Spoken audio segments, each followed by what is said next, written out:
రాష్ట్రంలో శాంతి భద్రతల విఘాతమే ప్రధాన ఉద్దేశంతో జగన్మోహన్ రెడ్డి గారి పరామర్శలు జరుగుతున్నాయి. చూసాం మొన్న ఆయన కేవలం నరసరావుపేట వెళ్ళడం వల్ల ఇద్దరు కార్యకర్తలు వైసీపీ కార్యకర్తలే చనిపోయినా కూడా అంబటి రాంబాబు లాంటి వాళ్ళు మా వాళ్లే కదా మేము చూసుకుంటాం అన్నట్టు మాట్లాడుతున్నాడు. అదేమంటే డ్రైవర్ చేసిన దానికి ఓనర్కి సంబంధం లేదు కదా అని మాట్లాడుతున్నాడు. ఇప్పుడు కనీసం దాని మీద ఒక సానుభూతి అనేది ఉందంటారా? ఎలా చూడాలి ఈ అరాచకానికి సంబంధించి? ఆయన ప్రతిదీ కూడా అరాచకం అయిపోయి ఆయన అడుగులు పడుతున్నాయి అంటే ఎట్లా చూడాలి? గత ప్రభుత్వంలో ఉన్నప్పుడు 5 సంవత్సరాలు కూడా ఇదే హత్యారాజ్యం, హత్యలు చేయటము, గొడ్డల పోట్లు, కత్తుల పోట్లతోనే కాలం గడిపాడు 5 సంవత్సరాలు. ప్రజల మీద ప్రజల సంక్షేమం ఏంటి, ఈ డెవలప్ చేయటం ఏంటి అనేది తనకి అర్థం కాలేదంటే తను ఒక రక్త చరిత్ర నుంచి వచ్చినాడు కాబట్టి అది రక్తం అనేది ఆయనకి ఒక ఫిట్రోల్ లాగా యూజ్ చేస్తూ ఉంటాడు. ఒక మనిషి చనిపోతే ఆ చనిపోయిన మనిషికి పరామర్శించడానికి వెళ్ళింది ఏంటి? నువ్వు దేనికోసం వెళ్ళావు? అతను ఎందుకు చనిపోయాడు?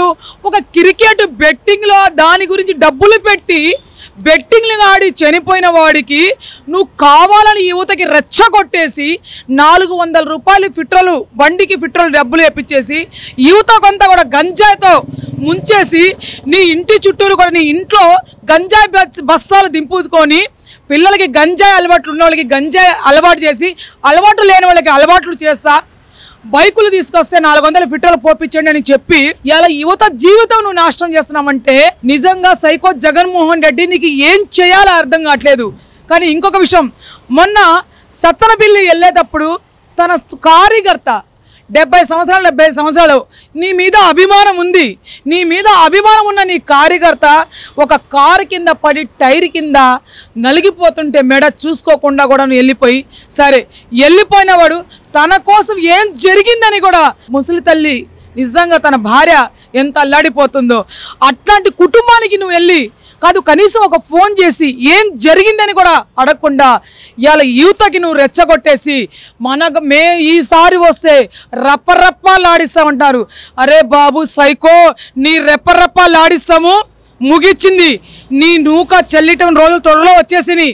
ఎందుకంటే నువ్వు ఇవాళ వెళ్తావో జైలుకి, రేపు వెళ్తావో అది నీకు డేట్ అనేది టైం అనేది ఫిక్స్ లేదు. నువ్వు వెళ్తాం ఖాయమే.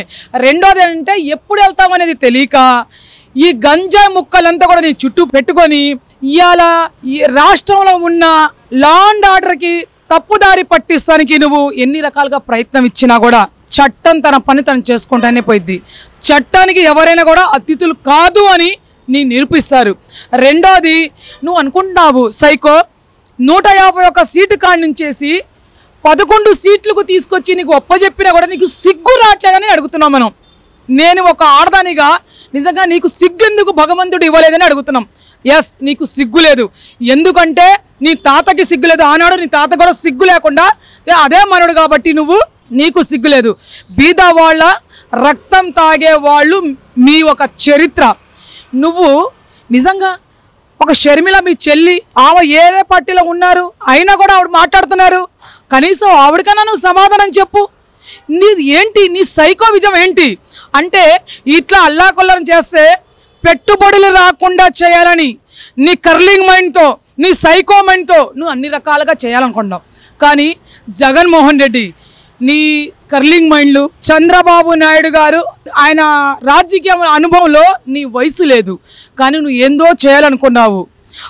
ఆయన అనుకుంటే ఆయన కాలు కింద చెప్పు కింద వేసి తొక్కినట్టు తొక్కేస్తాడు ఆయన బూట్ కింద. నీకు గుర్తుపెట్టుకో, ఇవాళ పెద్ద కంపెనీలు ఇతర రాష్ట్రాల నుంచి పెద్ద కంపెనీలు అంతా కూడా ఇవాళ ఆంధ్ర రాష్ట్రానికి వస్తున్నాయంటే ఎస్, ఇవాళ నారా చంద్రబాబు నాయుడు గారు చూస్తే రాష్ట్రాల నుంచే కాదు పెద్ద కంపెనీలు వచ్చి ఇవాళ ఆయనకు అప్పు ఇవ్వటానికి సిద్ధంగా ఉన్నారు. ఇవాళ ఆంధ్ర రాష్ట్రం అంతా కూడా నిజంగా అప్పులు గోతులో దూచేసి వెళ్ళాడు. అయినా కూడా చెప్పిన సూపర్ 6 పథకాలు నారా చంద్రబాబు నాయుడు గారు తూచ తప్పకుండా ఏ రకంగా చిన్న చేసుకుంటా వస్తున్నారో లేదు చూడు. నువ్వు అమ్మఒడి ఒకరికే వేసావు నీ హయాంలో, అది కూడా ఏంటి 100 మందికి వేసి 10,000 మందికి అని చెప్పుకున్న ఘనత అనేది. ఇలా ఇంట్లో 4 పిల్లలున్నా 5 పిల్లలున్నా ఎంతమంది పిల్లలున్నా కూడా ఇలా కుటుంబాలకి పడిన నీ కుటుంబం వాళ్ళంతా కూడా ఇట్లాంటి నారా చంద్రబాబు నాయుడు గారు ముఖ్యమంత్రిగా చరిత్ర అంతా కూడా ముఖ్యమంత్రి ఆయన ఉన్నంత కాలం ముఖ్యమంత్రిగా ఆయనే ఉండాలని కోరుకుంటారంటే అది నారా చంద్రబాబు నాయుడు గారు పనితనం అనేది నేను చెప్తున్నాను.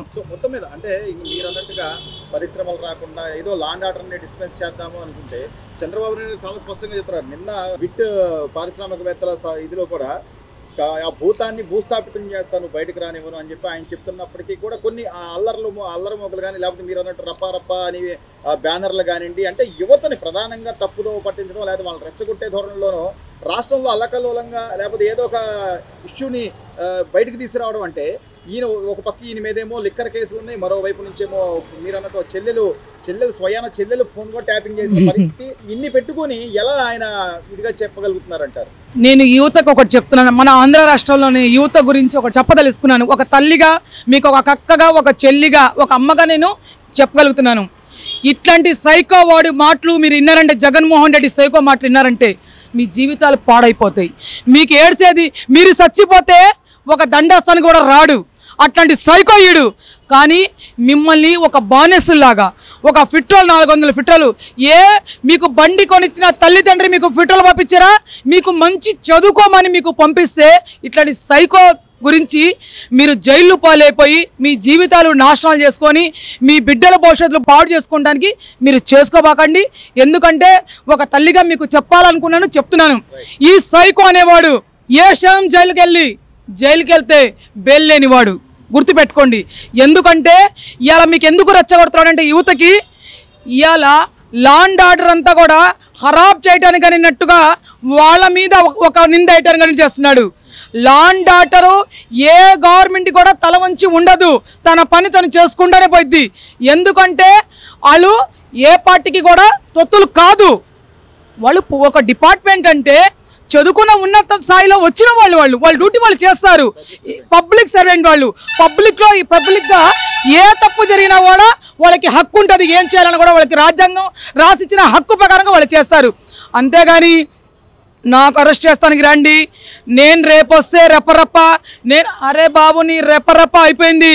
సైకో జగన్మోహన్ రెడ్డి, నీకు ఒకటే చెప్తున్నాము, నీ 11 సీట్ల నుంచి ఒక వారం 15 రోజుల్లో 6 ఎమ్మెల్యేలు వెళ్ళిపోతున్నారు. నువ్వు గుర్తుపెట్టుకో. ఆ మిగతా నువ్వు 5గురితో ఏం చేసుకుంటావో అది నిర్ణయించుకో. నువ్వు జైలుకి వెళ్ళేటప్పటికి, నువ్వు జైల్లో ఉండేటప్పటికి ఆ మిగతా 5 కూడా గోయిందా. నువ్వు వెళ్ళి హ్యాపీగా రాజమండ్రిలో ఒక స్పెషల్గా నీకు ఒక రూమ్ కట్టారు ఇప్పుడు. ఎందుకంటే నువ్వు చరిత్రలో కూడా బయటికి రాకుండా ఉండడానికి. నీకు నుంచి ఏ శిక్ష పడిద్దో, నుంచి ఏం పడిద్దో అది నీకు తెలుసు. ఎందుకంటే తప్పు చేసినవాడు కాబట్టి నీకు అన్నీ తెలుసు. మీరు అనుకుంటున్నారు మీరు రెచ్చగొడుతున్నారు, మహిళల్ని కూడా రెచ్చగొడుతున్నారు. నిన్న స్వయాన ఈ రాష్ట్రానికి ఒక హోంమంత్రి వర్యులు, ఒక మహిళ, ఒక దళిత బిడ్డ నిజంగా ఒక పనికిరాల్ని ఒక మహిళలతో పేటెం బ్యాచ్ వాళ్ళలాగా డబ్బులు ఇచ్చి ఆ మహిళలకి కూడా ఎంత అసభ్యంగా ఒక హోమ్ మినిస్టర్కి మాట్లాడిస్తున్నారు. నిజంగా అరే సైకో, నీ బతికెందుకు? నిజంగా నువ్వు దేంటన్నా పడి చచ్చిపోతే పోయిద్దిగా అనిపిస్తుంది మాకు. ఎందుకంటే ఇట్లాంటి నీకు ఒక అన్నాని పిలవడానికి కూడా ఒక చెల్లి లేదు. ఉన్నా నీకు 2 చెల్లులు, నీ సొంత చెల్లి ఒకటి దూరం అయిపోయింది. నీ బాబాయ్ కూతుంటే బాబాయ్కి గొడ్డలు పోటీ నరికేస్తే ఆ చెల్లి కూడా నీకు అంటే నీకు డబ్బు పిశాసితో రక్తంలో పంచుకున్న పుట్టిన చెల్లెలు కాదు, ఒక తల్లే నీకు తల్లిలాగా నువ్వు చూడవు. నువ్వు మొన్న ఏదో పేపర్ చదువు చెప్తున్నాడు చంద్రబాబు నాయుడు తల్లిదండ్రికి అన్నం పెట్టాడని. అరే సైకో జగన్మోహన్ రెడ్డి, తల్లి తండ్రి గురించి చంద్రబాబు నాయుడు గురించి నువ్వు మాట్లాడేది. నీ తండ్రి శవం అక్కడ నరికిపోయి ఉంటే ఆ ముక్కలు దొరకపోతే నాకు సీఎం సీటు కావాలని కోరుకున్న కొడుకువి నువ్వు. నీ హయాంలో ఏ మచ్చలేని చేయలేని మా నాయకుడికి చంద్రబాబు నాయుడికి 52 రోజుల్లో జైల్లో పెడితే తండ్రి కోసం తప్పలాడిన యువ నాయకుడు నారా లోకేష్. అదిరా ఈ తెలుగుదేశం పార్టీలో ఉన్న పనితనం కానీ, ఆయన పెంపుదనం కానీ. అది రాష్ట్ర వ్యాప్తంగా ప్రజలంతా ఎదురు వస్తున్నారు. అంటే A2గా ఉన్న జగన్మోహన్ రెడ్డి గారు ఏదైతే ఆయన చనిపోయాడో ఆ కేసులో A2గా ఉన్న జగన్మోహన్ రెడ్డి గారు కానీ, లేకపోతే లిక్కర్ మాఫియా కేసులో ఉన్నటువంటి వెనక ఉన్నటువంటి ప్రధాన పాత్ర జగన్మోహన్ రెడ్డి గారి దాని కానీ, లేదా ఈ ఫోన్ ట్యాపింగ్ కేసుకు సంబంధించి అటు తెలంగాణ నుంచి ఇటు ఆంధ్రప్రదేశ్ వరకు కేవలం కేసీఆర్ గారు అట్లా జగన్మోహన్ రెడ్డి గారు నడిపారనే కోణాల్లో ప్రజలందరూ కూడా జగన్మోహన్ రెడ్డి ఎప్పుడు అరెస్ట్ అవుతాడని ఎదురు చూస్తున్నారంటే ఎలా చూడాలండి? డెఫినెట్గా అండి, నేను ఇందాక కూడా చెప్పాను మీకు, చట్టం ముందు ఎవరైనా కూడా తల వంచాల్సిందే. ఎంతటి పెద్దోడైనా కూడా తల వంచిందే. ఆనాడు ఇందిరాగాంధీ కూడా చిన్న తప్పు చేసినందుకు ఆమె కూడా తిహార్ జైల్లో ఉన్నారు. అంతకన్నా మించిన వాడు ఈ సైకో జగన్మోహన్ రెడ్డి కాదు. ఎందుకంటే ఎవరైనా సరే తన పని చట్టం తన పని తను చేసుకుంటూ వెళ్ళిద్ది. చట్టాల్లో ఏదున్నా కూడా తలవల్చాల్సిందే.